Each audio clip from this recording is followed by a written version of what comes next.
Allah memperingatkan Kain. Kejadian 4 ayat 6 dan 7.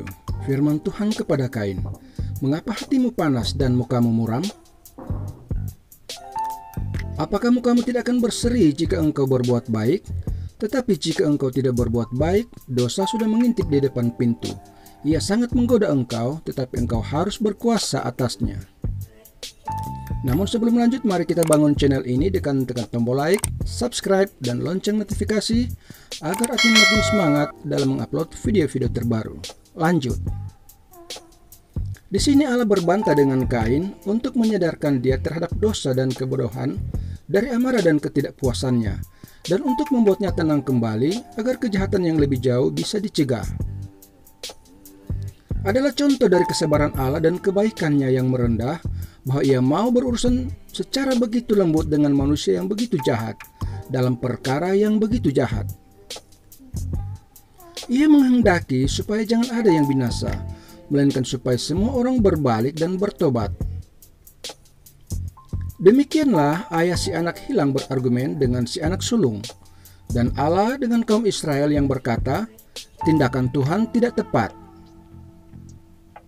Allah membuat Kain sendiri bertanya-tanya tentang penyebab ketidakpuasannya dan mempertimbangkan apakah penyebab itu memang beralasan. "Mengapa mukamu muram?" Amatilah di sini bahwa Allah memperhatikan semua amarah dan ketidakpuasan kita yang penuh dosa. Tidak satu pun wajah marah, wajah iri, atau wajah kesal yang terhindar dari matanya yang mengamat-amati kita. Bahwa kebanyakan dari amarah dan kegelisahan kita yang penuh dosa akan segera lenyap apabila kita secara ketat dan tanpa memihak mempertanyakan apa yang menjadi penyebabnya. Mengapa hatiku menjadi panas? Adakah penyebab yang nyata, penyebab yang benar-benar masuk akal? Mengapa aku begitu lekas marah?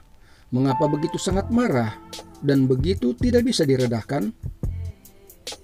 Untuk menyadarkan Kain kembali pada pikirannya yang benar, di sini diperjelas baginya bahwa ia tidak mempunyai alasan untuk marah terhadap Allah, sebab Allah telah bertindak sesuai dengan aturan-aturan pemerintahan yang tetap dan tidak berubah, yang disesuaikan dengan masa percobaan. Ia menghadapkan pada manusia hidup dan mati, berkat dan kutuk, lalu membalas orang menurut perbuatannya, dan membeda-bedakan mereka sebagaimana mereka membeda-bedakan diri mereka sendiri.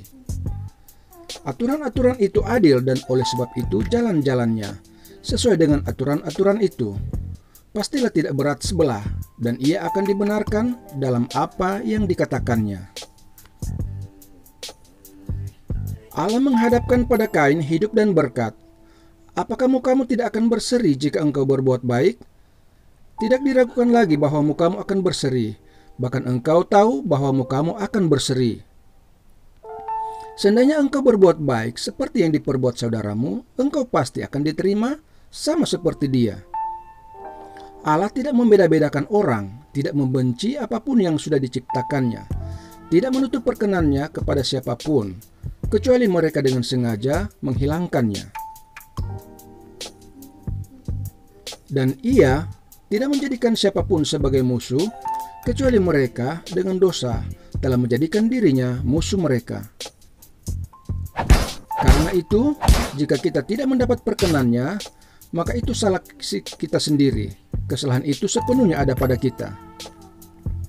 Apabila kita sudah menjalankan kewajiban kita tidak akan kehilangan belas kasihannya.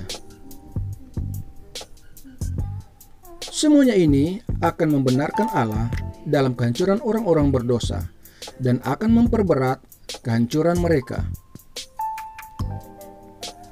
Tidak ada satupun orang terkutuk di neraka yang seandainya ia sudah berbuat baik, seperti bisa saja diperbuatnya, tidak akan menjadi orang kudus yang mulia di sorga.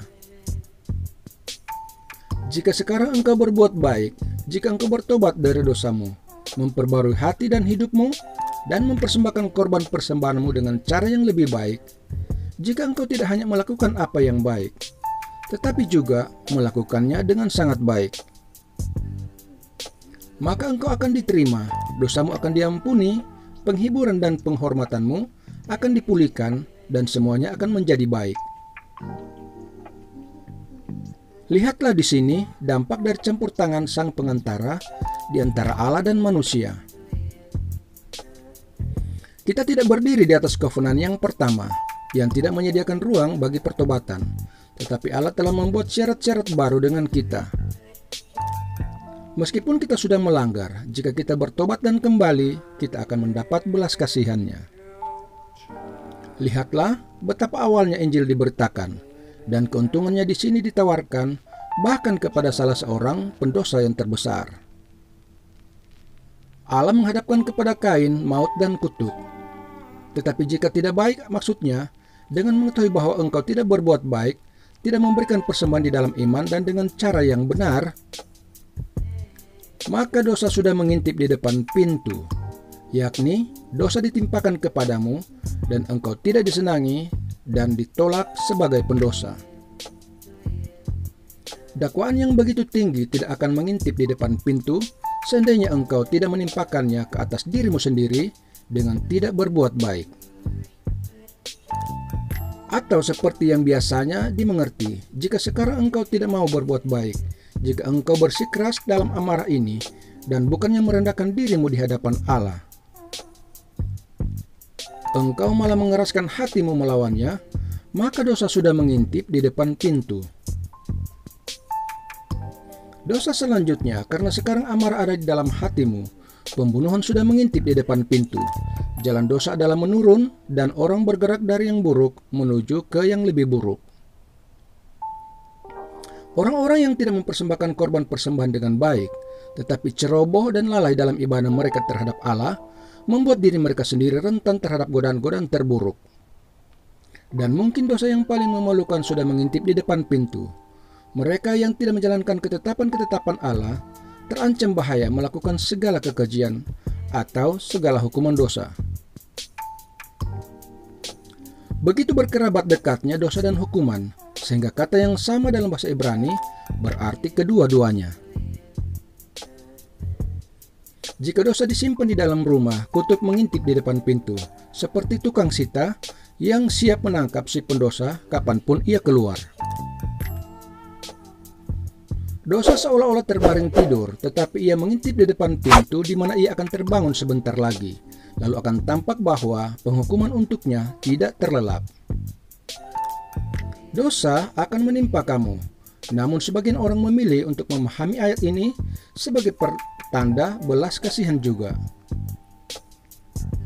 Jika engkau tidak berbuat baik, dosa korban penghapus dosa mengintip di depan pintu dan engkau dapat mengambil keuntungan darinya. Kata yang sama berarti dosa dan korban penghapus dosa. Meskipun engkau sudah berbuat tidak baik, janganlah berputus asa. Obat penawarnya ada di dekatmu. Pendamaiannya tidak usah dicari jauh-jauh. Ambillah itu, maka kesalahanmu terhadap segala yang dikuduskan akan diampuni. Kristus, korban pemohon dosa yang agung, dikatakan berdiri di muka pintu. Dan sungguh pantas berbinasa dalam dosa-dosa mereka orang-orang yang tidak mau berjalan ke pintu untuk mendapatkan keuntungan dari korban pemuasan dosa. Dengan mempertimbangkan semuanya ini, jelaslah bahwa Kain tidak mempunyai alasan untuk marah terhadap Allah, tetapi justru terhadap dirinya sendiri. Bahwa ia tidak mempunyai alasan-alasan untuk marah terhadap saudaranya, keinginannya akan selalu tertuju kepadamu. Ia akan terus menghormatimu sebagai kakak, dan engkau sebagai anak sulung akan berkuasa atasnya sama seperti sebelum-sebelumnya. Penerimaan Allah atas korban persembahan Habel tidak membuat hak sulung berpindah kepadanya yang dicemburui oleh Kain, yakni Habel. Lagi pula hal itu tidak akan membuatnya lebih mulia dan berkuasa, yang dikatakan merupakan bagian dari hak kesulungan. Allah tidak memaksanya dan seperti itu, dan Habel pun tidak menafsirkannya seperti itu. Tidak ada bahaya bahwa hal itu akan dimanfaatkan untuk merugikan Kain. Jadi mengapa ia sampai begitu jengkel? Amatilah di sini. Bahwa perbedaan yang dibuat oleh anugerah Allah tidak mengubah pembedaan-pembedaan yang dibuat melalui pemeliharaannya.